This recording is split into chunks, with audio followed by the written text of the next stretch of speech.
Welcome back to another episode of Weebu Slice Podcast. You get your weekly anime, Gaming. news, reviews, and discussions. Welcome back. Welcome back, my people. So, first thing first, we have to get the YouTube stuff out the way. You know what time it is. So, like, Comment. share, and subscribe to this video. Make sure you like the video. All you Ambu watchers, we see y'all. We actually gonna give you guys a moment of silence to like the video. So now let's get into our first giveaway that we actually have going on. Sir, take it away. So, everybody knows we trying to get to that first 100 subscribers. Right now, we at 81, and we thank all of you guys who have been out there helping us out on this grind. So, once we get to 100 subscribers, we will be giving away a gift card. So, help us out. Share it with a friend. Like, comment. Help us get in that algorithm. So, we can get this content to more people like you. Exactly. So, for this topic, this podcast is going to be mainly regarding Netflix recommendations to you guys. So, I'm going to let him take over the first topic that he would like to recommend to you guys. Take it away, sir. So, the reason why we're doing this particular Netflix special, as I like to call it, is because we know we talk about Funimation and Crunchyroll. But we know some people may not have those, so we're not excluding you Netflix watchers out there, because who doesn't have Netflix in this day and age? It's 2021, right? Okay, so for the first one that I recommend is Beastars. So, sir, before you give your grade, give us a brief summary or a good idea what the show is actually about. Okay, so this show is pretty interesting. So it's dealing with animals, and they kind of have human forms. So they walk and they talk just like we do. You know, you have herbivores, which are animals that pretty much eat like off the earth and grass and stuff like Somewhat that. like dinosaurs, how they had a different type of dinosaurs that ate herbs only and grass, and some eat meat and stuff like that. Exactly. And then you have carnivores, the ones that eat meat. So you have stuff like giraffes and zebras, and then you have other things like lions, tigers, and bears. So that's pretty much what it evolves, and they're trying to cohabitate with each other. And you know, I can add to that also, because I actually watched this one myself. Okay. So this show for me, I saw like it was a huge discriminatory towards humans and beasts, and the beasts had to go, like they really want to have a good lifestyle. They had to isolate to this island, and I think it was like across, it was like New York, right? I think it was like it was a big city. I know that for a fact.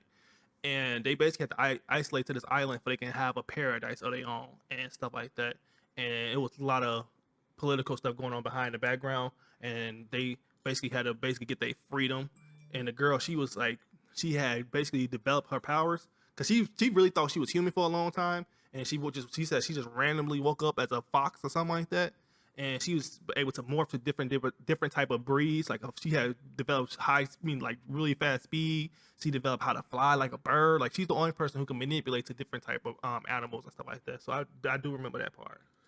Yeah, so pretty much it's about cohabitation between the different species of animals. And the way it starts off is there's a murder inside the school, and a lamb, it was a lamb, got eaten by what they think is some type of carnivore. So it's frightening all the other herbivores. They're on edge against anybody who's a carnivore, and they're trying to just pretty much live in peace. And they're having all these different ideologies and different ideas of how things should be.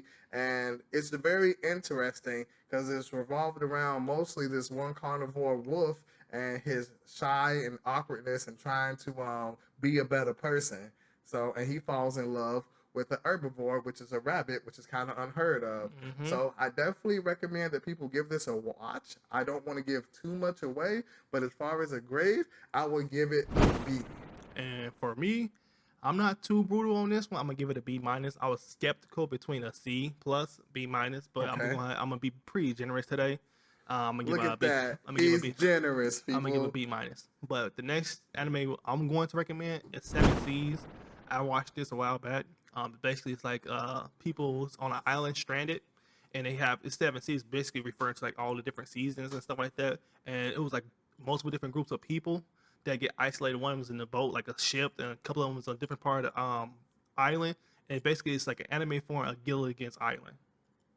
Hmm. So everybody basically is out for survival, and you stranded on an island, and it shows the dynamic of each character like relationships, and it basically shows like how people trying to survive. Eat like some people don't know the difference between a good herb and a bad herb and poisonous and stuff like that. And people is dying left and right. You see people fighting each other, so it get pretty good. So and it actually When you're has out for survival, things start to happen and people start to, it's either me or it's gonna be you. yeah, and I think it's like 2 seasons too, by the way. So it's pretty good. And like I mentioned multiple podcasts before, that Netflix animations are hit and miss, but this animation is pretty good. So it's a hidden gem. You can say that. A lot of people don't talk about it, but it's really good. I do recommend that. And my grade on it, it would be like a B. It's like middle tier would be like for me like a C, but it's above. It's like higher, middle mirror tier, something like that. But I do recommend. And you guys, if you watch the show, you let us know. Would you recommend the show to anybody else? Because I know for a fact I can say a must watch, but it's a highly recommended show in my personal opinion. And then now a lot of people that haven't watched this show. I basically recorded the show numerous times on my social media, and I was like, this show is a hidden gem, and it's amazing. And it's Carol and Tuesday. Now I'm just gonna get my grade out first. It's an S class. I don't Oh, usually he give out. said it's a S class, people. I do not give out S like that. You gotta be Demon Slayer, Attack on Titan level. But this is a different type of anime. It's not action driven. It's not slice of life. It's more. Is this a drama? It got a little drama in it, but it's more almost a musical, dude. Okay. So they have So multiple. it's like the Wizard of Oz? It has its own soundtrack. Okay. It literally have its own soundtrack on Spotify, Apple Music, whoever your platform is. But it has its own platform, and the music is all in English.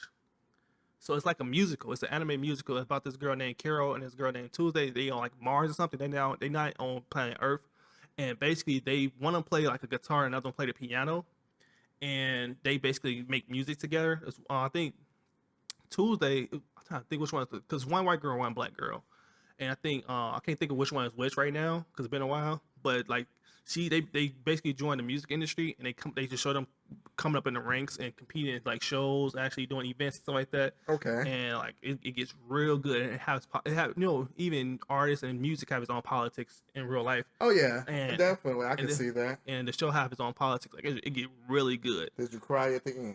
Mm-mm. I didn't cry or anything like that, but the music's so good that I have it in my own playlist.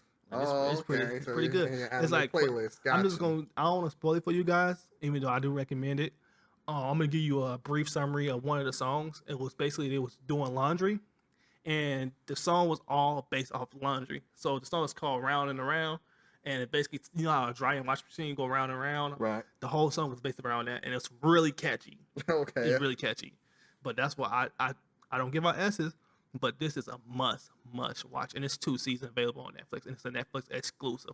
Okay. So I don't know if I can beat that, but the anime that I would recommend for you guys to watch is Kigen Ashura, and it is a action anime. I mean, it starts off with the nitty gritty. I mean, it starts off with the bees knees. This is a fighting type anime. I would say that. How did you actually come across like you saw a title? And you like I think this would be a good anime, or do you see like a preview or anything like that? I saw the title and then I looked at the artwork and I said, this looks like it's going to be kind of interesting because it kind of gave me Baki feels. And, Which we will be mentioning briefly later. and I said, okay, I'll check this out. This anime came out in 2019 and I'm going to set the premise for you guys. So it's pretty much about businesses and merchants, as you would call them back in the day. So back in the Indo period, they had different merchants. Edo? That's what I mean. Edo period. I'm sorry, Mr. Japan over here. Just saying, I just make sure we got an audience and you have the correct information. So back in the Edo period, they had merchants that fought for land, titles, and had all type of disputes. And the only way that they could figure out how to handle the disputes was to hold matches. So they would have a fighter represent their company and their ideals and their beliefs, and another company would do the same, and whoever wins that match wins the rights or whatever it is that's on the line between the two merchants. So fast forward to today's civilization, they still have these matches going on today that determine disputes between two businesses, and it's underground fighting, but it's all legitimate. So long story short, there's a certain gentleman that gets dragged into fighting for a particular business, and he wants to find the best fight available, kind of like One Punch Man, looking for the ultimate fight, wants to be the strongest person. Like Goku from Dragon Ball, same premise. I got you. Same premise, kind of. So he gets hired at this company, but he has his own goals in mind. And the gentleman who hires him, he wants to be head of all of the Keegan Association, is they call them Keegan matches. So the guy who hires this gentleman, wants to be control over it all. So I think that is very interesting. It is very graphic and it's very bloody. Did you give a grade for the show yet? I have not given a grade. I give it a B plus. So why you basically that's you already gave us a summary of the show, and do you have a particular reason why you gave it a B or anything, not anything higher? Well, if it may get a second season and we kind of see where it goes, then it could go higher. But based on the fighting, the acting, This is like a 12-part series, or it's a little bit higher than that. this one's maybe 12 episodes. Okay, I gotcha. So, but the acting, the fighting, and just some of the, mischief that's going on, it's definitely pretty good. So while you talk about the Edo period, let me go ahead and fast forward to the more modern times on my next recommendation. My next recommendation regarding Netflix is a Netflix exclusive. Also, since we're doing a Netflix special, is Japan Sinks 2020. And basically, the title speaks for itself. Basically, Japan is going through a huge earthquake. If you don't know, Japan actually do go through earthquakes in real life, and sometimes it can be a huge magnitude, and it can be very damaging. I mean, it can have its own total on the country itself. And basically, it's a hypothetical in the anime, and basically they all like the main characters. They basically trying to go across the country and trying to find like a good spot where they can leave the country, like fly off or anything like that, for they can be safe. And it's just earthquakes, concrete, streets, everything just crumbling at the ground. The dad, I'm gonna give you a premise of what happened. I'm just gonna give you. I don't want to spoil too much for you, but I'm gonna give you a brief episode analysis. So this girl and her brother, and basically their whole family, the mom and dad, everything, they trying to escape the earthquakes, and basically from Japan sinking, they trying to escape it. And basically the father was trying to do something with the son. They was playing around, and the ball flew over a gate.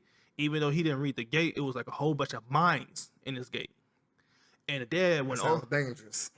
Dude, it is. So the dad went over there trying to get the ball or something like that, and the mine in the whole area where the mines was at, it did give him a warning, but he didn't read it, and he died right then. It exploded, and his body parts flew all over the family members. Oh man! Like guts everywhere.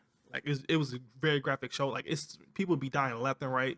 Like one time, a guy was trying to run and save a little girl or save something. He was like a track star, and he was gone on the beach. But one good swoop of that wave and took him and swallowed him up, and he couldn't be found again. Like it was a lot of events that happened throughout this show. But my my summary on it and my grade letter will be like a B. It's above average, but it's not the highest. It's not superior. It's not superior, yeah, but it's a good show, so it's just worth a watch. It's definitely worth the watch. I think it's a short 12-part series also. Okay, so you can binge it in a day. Yeah, you can knock it out really quick. So that's that's not too bad. That's not too bad at all. Yeah, it's pretty good. And we talking about all these shows that's having like catastrophes and everything like that. That's down it down a little bit, and talk about a show that's more, not too bad when it comes to like death and stuff like that. So the show I'm referring to is Kaguri. Kaguri is actually a gambling anime. If anybody haven't watched it, who would think about a gambling anime would be good? You guys don't know, but we actually play poker here and there for our free time, and poker can get pretty intense. But this show, when it comes to gambling, they gamble in everything, cars, anything. And the whole premise of it is like it's a whole bunch of rich people and that's going to the school, and basically, if you in debt, you basically become the person you owe debt to pet. And that person basically... That sounds pretty cruel.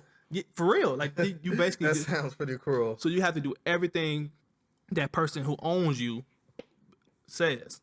It's basically like how in modern times, like you in debt and people can garnish your stuff, take your stuff away from you, and all that stuff. It's more like okay, they a pet, and even people that's already rich, high up, they can become pets also. And you gotta keep gambling, and somebody can bet on you, and give Mm-hmm. you some money, like just be your sponsor and help you get out of debt. Hmm. And if you gamble and you get out of debt, you become the master now. So it's a whole tug and pull type of relationship. Okay. And the girl, the main character, the girl, she have a huge gambling problem. She get like So she addicted to it. she's addicted to it, and she get off of it. Like she She's gets so excited just from gambling. Even like the most intense moments, she gets off on that. And she totally have a gambling intensity problem. Like you know how gambling addiction, pretty much. it's like an adrenaline rush for her. And she Oh, so like an action junkie kind yeah, of. yes. Okay. She really loved the adrenaline that comes along with it. And she's something else. But I do grade it. I would say a B, but it's like a B plus A minus range. So it's really good. It's just not hitting that A side slash S class level yet, but it's really, really, really good. And it's 2 seasons on Netflix also, and it's also again a Netflix exclusive. All right. So I'm gonna just get right back down to the nitty gritty. And if this wasn't on the list, I know somebody out there down in the comments would probably talk about it. So Mm-hmm. we're gonna talk about Baki, which I highly recommend that everybody who watches anime on Netflix should watch. Why? Because it's very brutal, it has good fight scenes, and it has good story progression. So we both watched Baki. I'm gonna get my grade first. I think it's average. He recommended it. For me, it's average. The reason why it's average for me because I feel like a lot of fight scenes is extra drawn out, and a lot of people is keep reappearing over and over again. Like there's one guy, like the dude that was like the old man with the white hair. He appeared like 3 different fights, and like 3 to 4 different fights over and over again. I'm like, God dang, how they gonna reuse this dude? Like he be going through so like I mean, people be getting their butt whooped. People can lose an eye. They can get their neck cracked, and I'm like, how the heck is he still alive? And next thing you know, he fight him and he coming right back. Like the guy got his arm chopped off or something like that. And then he fighting again. I'm like, dude, I thought you were done for. Like it's extra brutal, but I think it's like to a degree, like people, it's almost unrealistic. But it's still an anime, but I still want some type of realism that comes along with it. Well, some people don't die and don't come back, but I believe the one gentleman you're referring to. Well, the thing about it is, let's just give you a brief summary. So, pretty much what happens is Baki wins the underground tournament and becomes pretty much king of underground fighting. At that exact same time, they had this synchronization between 5 of the most ultimate You and should also mention that Baki's only like 16 and he in high school too. yeah, Baki is only in high school, only about between 16 and 18, Yeah. somewhere around there, and he becomes the king of underground fighting. And at that same time, 5 of the most deadliest prison captives Mm-hmm. break out because they want to, as their words, taste defeat. Yeah. And that's exactly what they say Yeah. because pretty much they haven't lost to anyone within their realm, and they all have their own martial arts and different skills that they use, and so they all want to fight Baki. Now, in between time, there are other fighters that these gentlemen run into that are just as good, and you see all these different fights and all these different perspectives take place as Mel was saying, where some of them lose, And some of reappear. them reappear and fight different people, or maybe it's the same person. I think that one thing that really captivated me was they have Muhammad Ali Jr. in the in the They anime. basically pay homage to Muhammad Ali. You acting Yeah, like that. I and got I you. thought that was pretty cool. So I think that it's definitely an anime that everyone should at least check out once. I give it a B plus, possibly could be an A. There's 3 parts to it right now, and we know because of the popularity of it that it's going to get a 4th part pretty soon. So the next anime we're going to recommend is almost like a beautiful um song to us because it does both. It plays homage to the video game scene and the anime scene, and that's basically what our podcast is about: anime and gaming. Yeah. So the next show I'm going to recommend is an A for me. It's High Score Girl. So basically, it's about a guy. He's really addicted to video games, and he's like in the arcade. You see the whole progression of video games, even from anime for it. So it pays homage to video games for people who like is in both realms. Right, right. And he started out playing at the arcade, playing Street Fighter 2. And he was naming stuff. They was naming stuff in the show, and I'm like, dang, I do that in Street Fighter because he was like a person who was like a Gal fighter, and how I fight with Gal in Street Fighter is the same way people do it all the time. And it basically like, dang, I didn't know I was just doing that, but I didn't know that was actually a thing that people did. And that was one thing that he met this girl who was really, really timid, quiet, but she was really good at video games also. But she comes from a prestigious family, and she meet him playing Street Fighter, and they grew up together. And basically, he developed a relationship with her, and he started liking her. And then she had to go back to America for a while. So when she went to America, he met another girl, but the girl he was playing with at first, she didn't really like video games. She just liked him personally, and she started playing video games because of him instead of already having it as a hobby. And she started getting really good. So when she came back from the other girl who came back from America came back, and she already liked him. So it was two girls was competing against each other in video games. So pretty much he out here, Dude, he doing his thing, getting all the video game queens. Dude, and they have tournaments like in Tokyo they have their own different prefectures. Right. You got Shinjuku, and then you have Akihabara and stuff like that, and they have different game tournaments competing against different prefectures, and it's pretty good. It's pretty lit. And then another thing is the video game characters have their own dialogue. Like for instance, you know how you play Street Fighter back in the day, Right. and Ken and somebody get their butt up, and you see their face all bruised up. Yeah. And they had them showing up in the cartoon, in the anime. Oh, that's pretty cool. Talking to him like, you can't be doing this. Like Guy was beat up. Guy was his favorite character, so Guy like was basically coaching him through, I was trying to motivate him. Yeah. That's dope. That's dope. So the show is good. It's 2 seasons. It's like immensely dope. And I'm like, like I said, it pays homage to people who play video games. And then if you really appreciate fighting games, you really gonna like this, because he started out at arcade to Sega Genesis to the Sega Saturn. He was playing it all. So what grade would you give this, sir? Dude, I thought I gave it to Gary already. I think it's an A. It's definitely an A. It's almost an S, but it's definitely He said it's an A. Definitely an A. Like, it's amazing. Like I said, it pays homage to people who play video games, and you watch anime. It's like a beautiful combination of both. Right. So, dude, highly recommend that. Highly recommend it. So I'm gonna go ahead and let you take point on the next topic that we're going to recommend to our audience regarding Netflix specials or Netflix exclusives. So go ahead and take it away. All right, so the next one, I actually watched a little bit of this one, and I thought it was pretty interesting. Devilman Crybaby. So I'm gonna give you guys a disclaimer. It goes back to TVMA. That's the first disclaimer. That first disclaimer. Yeah, that's the first disclaimer. Second disclaimer goes back to that I said hit and miss Netflix exclusives when it comes to animation. Once you get past the animation, the story is really amazing, but the animation is pretty bad, in my personal opinion. Yeah, the animation kind of reminds me of Psycho 100 a little bit. Like, it's pretty bad. So if you're okay with Psycho 100 type of animation, I think you'll be okay with this. Like, So. it's not the greatest, but once you get invested into the story and all that, you're like, okay, it's kind of worth it, because the story overrides the animation. Yeah, I would definitely say so.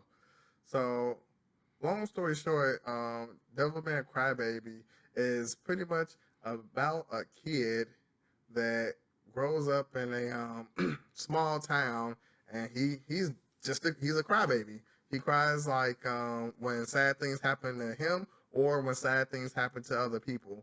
He has a childhood friend who he pretty much kind of grew up with, but he goes off to America and kind of comes back. And he says, hey, there's this thing going around where devils are possessing humans. Yep. And I need to find out what's going on. Will you help me? He says, yeah, I'll help you. You know, we've been best buds, whatever. So come to find out, he sets him up. And I'm not going to say too much of what else happens, but the gentleman gets, powers. And from that point, they decide that they want to do something constructive with them, and it's very graphic, very bloody, and it's a lot of nudity and things like that in there. So I think you have been warned. I think that it's pretty good. Like Mel said, once you get past the graphics, so I give it a B. So one thing, this is just off topic regarding anime. One thing I thought was really dope regarding the show was when they was rapping. The Oh episode. yeah. When the bullies were rapping, and I was like, they got some flow. Yeah, like they be going pretty hard. I'm like, oh, this is pretty dope. I wish I could Shazam this. Like, but that was a good episode. I'm like, oh, this rap is actually pretty dope. So that's And just every time you see those guys, they always like pretty much bonfire and yep, spitting flows. So that's just off topic. That's just something like a little Salt Bay on top of the episode on the anime. So it's pretty good. So before we pivot to our next anime we're gonna recommend, we still gotta get a grade letter for this particular anime. And for me, I enjoyed it. I think it's a B. I don't know what's going on. We just giving a lot of B's out today, um, And sometimes it just works out that way. but yeah, I actually give it a B. Like I said, I feel like I'm being a little generous a little bit today, and I'm not gonna be one of those guys going like, okay, it's on your seeds, because I'm gonna hit one of them animes. But how can I recommend anime to you guys if I give it a D? So the lowest I'm gonna go is probably you gonna ever see is mostly a C, because if it's a D, If it's a D, I don't think that yeah, it's worth mentioning, to don't be honest, some unless reason. you're just downright bored of you seeing Yep. everything else. So I am going to do that to you. But it's a lot of B's on this list. But hey, if it's on B, it's most definitely worth If it's a watching. B, it must be a C. Yeah. A So must see. So my next show I'm going to recommend that's a Netflix special it's / exclusive is Cyrus the Jaeger. So we was mentioning off screen. It reminds me of several of the end that we mentioned previous podcasts. So make sure you go check those out also. And basically, Cyrus the Jaeger is the premise is vampires versus humans. And we actually have another show that have a very similar premise right after this. While we talk about vampires, and God is basically how we mentioned like on Cyrus the Jaeger's two brothers, and they basically going against vampires and stuff like that. Cyrus the Jaeger's have a similar premise. It's two brothers, and one of them become a vampire. Same premise, and another one is a human. But the Jaegers, they actually have abilities themselves, so they're not just humans. They have okay, abilities themselves, and it's basically basically a fight against humans and basically Jaegers and vampires, and they basically show the dynamics how they fight and stuff like that. And his brother still have his own morals and stuff like that, like his own morals, and he still want to protect his little brother even though he got turned into a vampire. oh, so okay, so it's like So pretty much him conflating between he the fighting two. himself. He have an internal conflict. Okay, okay. So he basically fighting with himself to protect his brother. And dude, it's pretty good. I don't want to give too much away. I give it an A. So that's the second. So that lets you guys know if he Yes. gives it an A, That's- it's a must watch. Yeah, That's all he's saying. Dude, like if I give it an A, it's a must watch, and it's really good. Like even the music, everything. I watched the show like 3 times, so it's really good. Oh, yeah. And I don't, like I said, I don't want to see if we recommend a show to you guys. We give you guys a brief summary at that, because we don't ruin for you guys. For you guys can go in with a clean slate and enjoy the show for yourself. So, sir, even though we talking, like I mentioned earlier, we literally talking about vampires already. So you guys probably have a hint what the next recommendation is going to be. So you can go ahead and take that away. So you guys should already know what time it is. We're going to talk about Castlevania. Mm-hmm. And for all of you who don't know, it is based off a video game. Yep. And a video game, I believe, is from the 80s. I And never went that far back. Castlevania is very, very old. And this one is pretty much medieval fantasy. Mhm. You it's about the Belmont clan, fighting Dracula to pretty much save Eastern Europe. So I think that it's pretty interesting on how you see some of the same transitions that happen in the video game, and you see some of the same names and transitions happening in the anime. So you see, what's his name? It starts with the A. You having a hard time, buddy? Yeah, I can't think of the gentleman's name. Don't worry about it. Just get back to the story plot. But it's not even that. But you see Belmont, and you see how you kind of feel bad a little bit for Dracula, because you see how everything got started, because he falls in love and they kill his wife, and that's pretty much where the story starts So to you have take empathy place. for him a little bit. Oh, you definitely do, but you also see from Belmont's point of view how they were trained to protect the world, but then the church got involved and said, hey, we don't need you and we can do better without you, and the influence that the church had on the rest of Eastern Europe. So there's a lot of internal conflicts going on between all these different factions, and you kind of see how it plays out. I would highly recommend it. I definitely give it an 8. That's pretty And high for you. Well, I can say half. You be throwing out A's to anybody, so that it is what it is. Um, you actually, to be honest with you today, I'm just reviewing everything. You haven't gave too many A's out today. I see. no, I didn't give too many A's out So today. so I guess we flip roles today a little bit. I was the good cop, you the bad cop today. I see. A little bit. Because I'm like, this man just be giving out grades for everybody. But we already been there and originally going down that rabbit hole again. So for our last Netflix recommendation, this is not an exclusive, but we have to say the best for last. I'm just gonna give a shout out to my guy David. He actually recommended the show to me numerous of times, and I kept blowing it off. Like, man, okay, but I'll check when I get there. I'll check it out when I get there. And one day I decided to go across it, and I'm like, I'm going to check the show out. And dude, finished the show in one day. I finished the show in one day, and it's Parasite. So, Parasite is basically about kind of self-explanatory when it's in the title. It's about a parasite that's from another world, and it goes into human bodies and basically take over their body and control them. And these parasites eat humans. So this is a very graphic show. Very graphic. So it's like The Faculty, but anime version. It's very graphic. And basically, these parasites trying to take over humans. They are very powerful. Like, they can just manipulate their body to like very strong weapons and kill you in an instant. Then they eat you, and it's crazy. And to the main character, he was like very timid. He was smart. He was one of them nerds to get bullied, all that stuff. And he saw a parasite in his room. This is the very first episode, so I don't want to ruin too much for you guys. And it's like a little small parasite that it's like really trying to get into his body and take over. But he was able to block it, and it got into his hand instead. And his parents came in. And he was like trying to stop circulation because he didn't want the thing to go to his head and kill him. He stopped circulation in his arm, and he's like, the parents come like, what's wrong? And he's like, it's something wrong. It's something in my hand trying to kill me. And he showed his hand, and it was normal again. And he wake up the next day, his hand started talking to him, and his hand is the parasite. So the parasite, basically, like I said, it can manipulate body parts and become weapons. So he have an ability of basically a weapon in his hand now. Oh wow! And so what would you give this as a grade? Like I said, this is a must. I ain't gonna lie. For me personally, this is the must watch show out the whole list. And ooh, that's pretty bold coming from you. Yes. SS. Because like I put up one of my top 10 anime. That's how good it is. Oh wow! Like top 10. Like, it's amazing. And have you even heard of the show before? I have. How you even thought about watching it?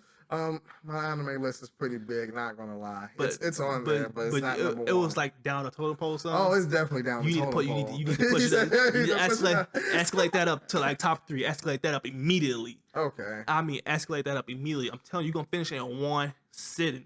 One sitting. Okay. Dude. Like my guy, I have another person who was trying to recommend it to me. I told you, I kept trying to push it off, and I'm like, dude, what has been in all my life?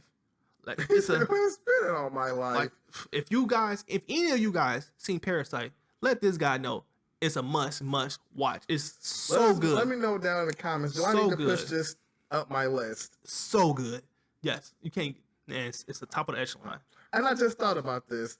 The guy's name is Alucard. I don't know why I froze. That's the guy's name from. It will come back to you now. It will come back to me now. From Castlevania, you guys. Alucard's in it as well. So there, you have that. So that's basically the summary of the Netflix anime shows we want to recommend to you guys. But before we go and pivot to the gaming section for this week, we do want to give you guys a list of honorable mentions. Exactly. Some other stuff that you guys could check out that we did not mention that's also on Netflix. That's very worthy of you guys' attention. So here you go.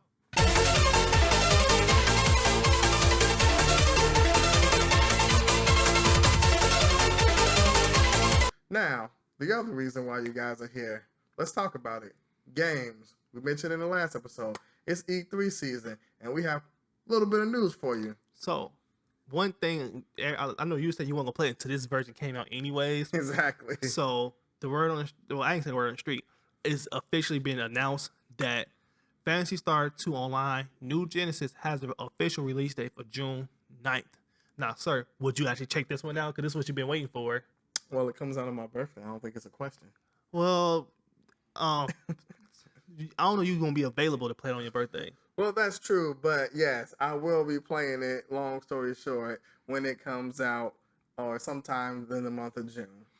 I think we mentioned Fantasy Star before in one of our previous podcasts, so I don't want to go over too much. It's the same premise as a massive multiplayer online RPG, free to play, so you ain't got to worry about anything like that. It will be exclusive on Xbox in the West for us audience in America.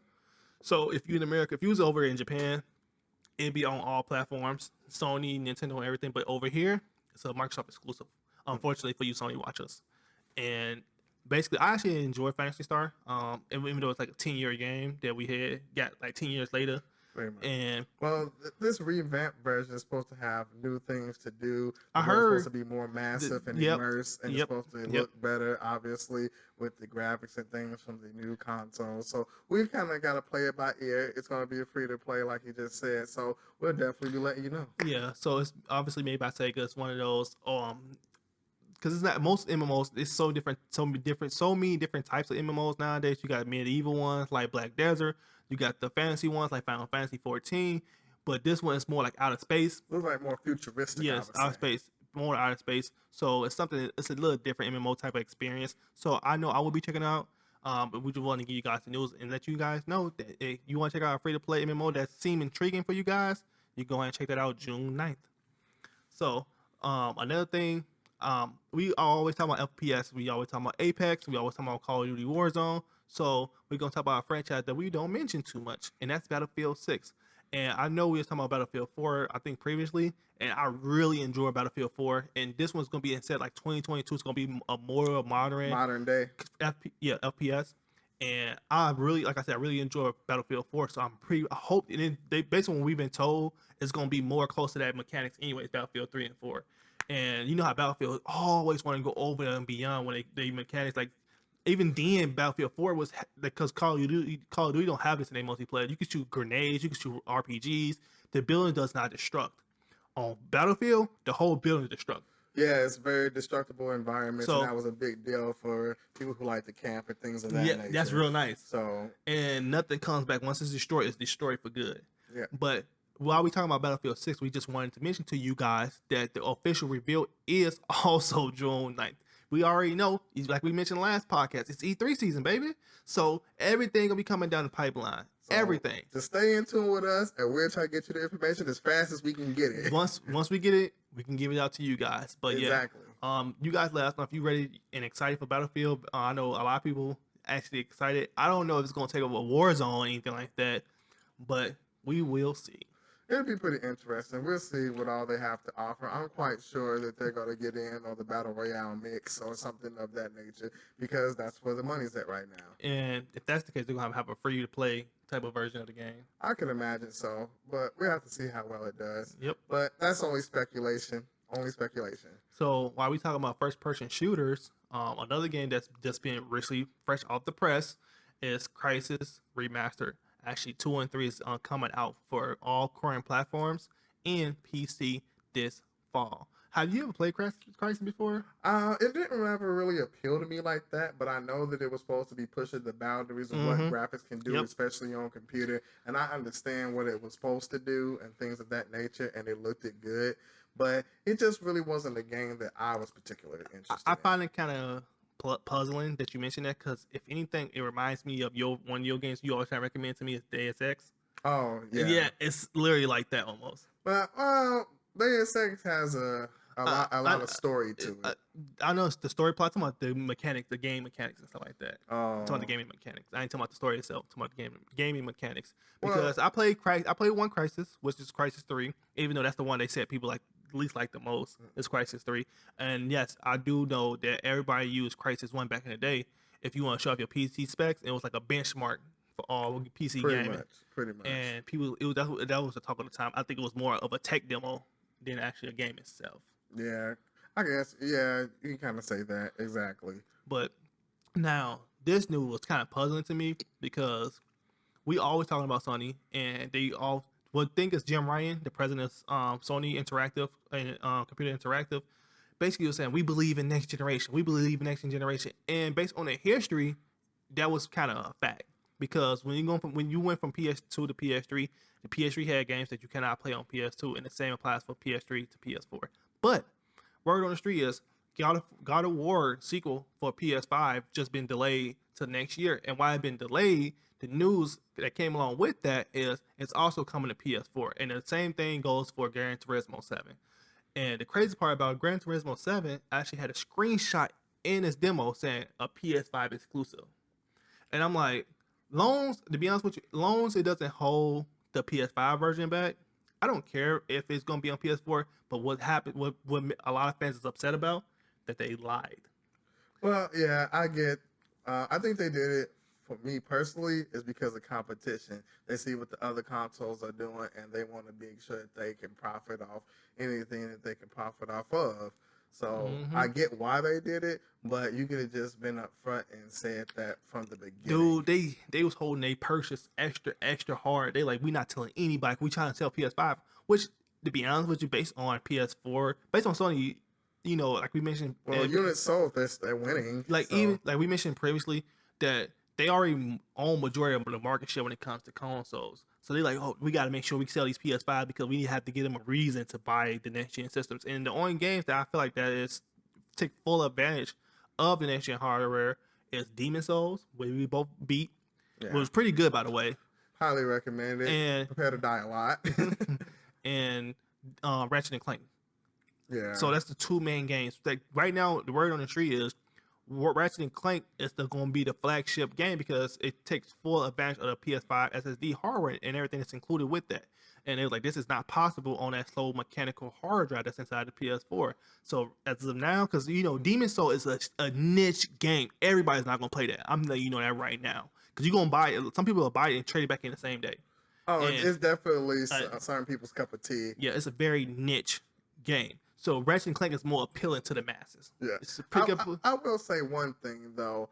I'm glad that they are pushing the games back to next year because if they're just not ready, at least you're trying to take time out to get it ready. Well, because you don't need to be another Cyberpunk. Yeah. Let's just put it out there. Yeah, we don't need that. So, hey, when games say, you know what, we're not ready, let's take it back at least respect it. Especially with COVID and everybody working remotely and stuff like that. Hey, I don't have nothing against. Listen, a bad game that first come out will always be a bad game, but a game that's pushed back will always have the potential to be a good game.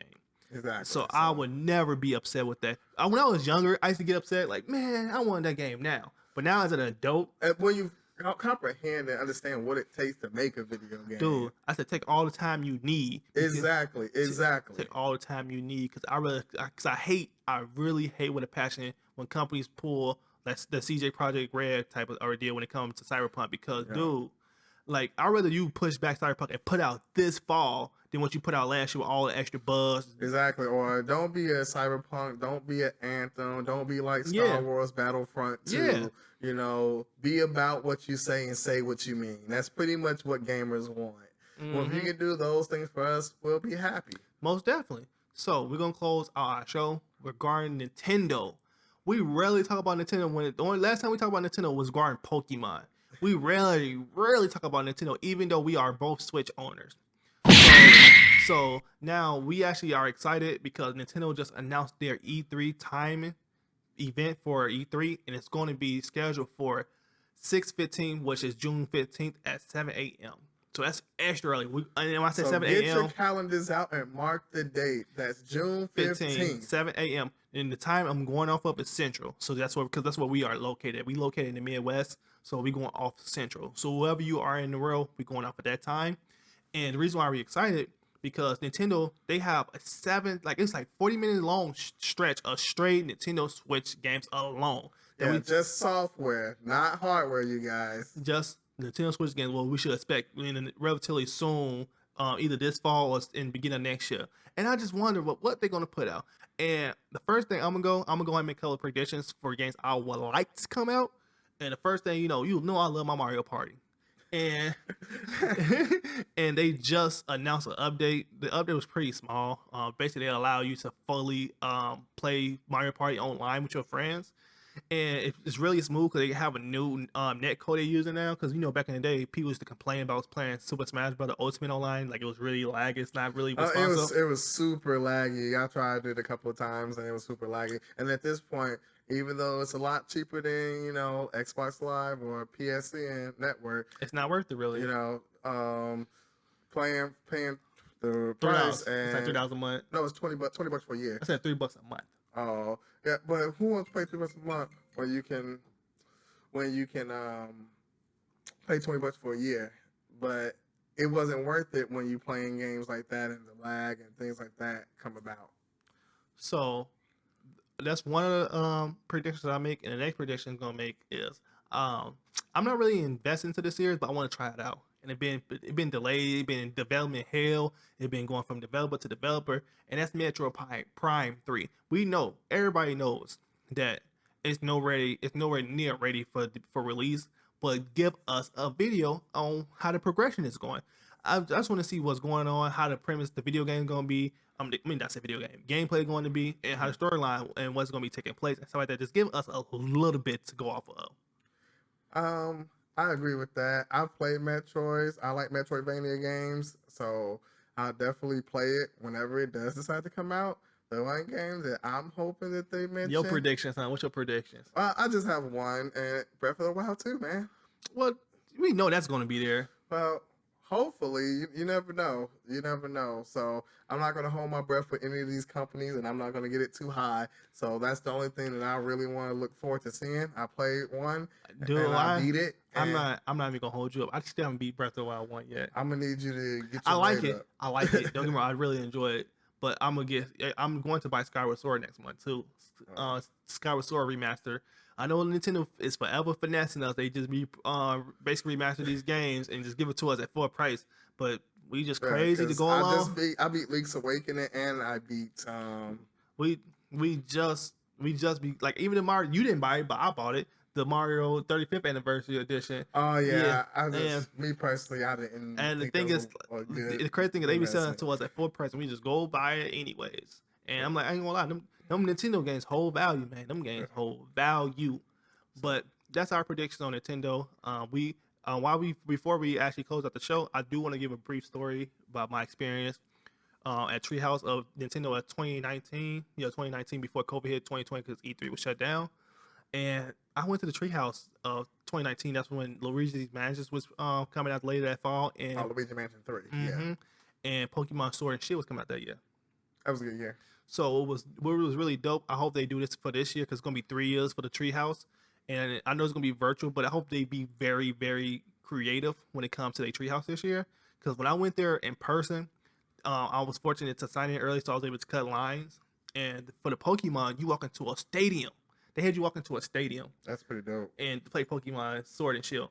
And they gave you medallions for all the Pokemon, like the 3 starting Pokemons, like to keep. And it was just the experience. The experience spoke more than playing the video game itself. Just being there and the ambience and the whole thing. And everybody was in Pokemon, like Pokemon leader, gym leader badges, outfits. Oh, that's pretty dope. So it was more the experience. It was really dope. And then on top of that, I went to play Luigi Mansion, and it was like a scary, spooky mansion. You go into this completely dark, and you follow a mansion it's like a house, a scary, like a haunted house. That's it right there, a haunted house, and you basically walk into a haunted mansion, and it's like purple, because the theme of Luigi's Mansion is like purple and green, something like that. And when you walk in, it's completely dark, and you play Luigi's Mansion. So it was the atmosphere itself. They kind of did it. Captivated for you. And I hope they be very creative with this virtual Treehouse, and you can have a similar idea because E3 they send invites out right now, but you can participate virtually also. That's pretty cool. And the reason why he's mentioning this, guys, is because right after the 40-minute Nintendo Direct event, there's going to be a 3-hour gameplay Nintendo Treehouse Live. Yep. So you guys after the can hop right in. Exactly. You can watch both one right after the other. So definitely with that, I think that it's gonna be pretty cool. If he had that type of experience, I wonder how the virtual experience. That's all I was getting at. That's all I was getting at. So that's one reason I mentioned that story. So that's it for this week podcast. Once again, thank you guys for joining us. I am Master Male, and he's Nightman, and we are out.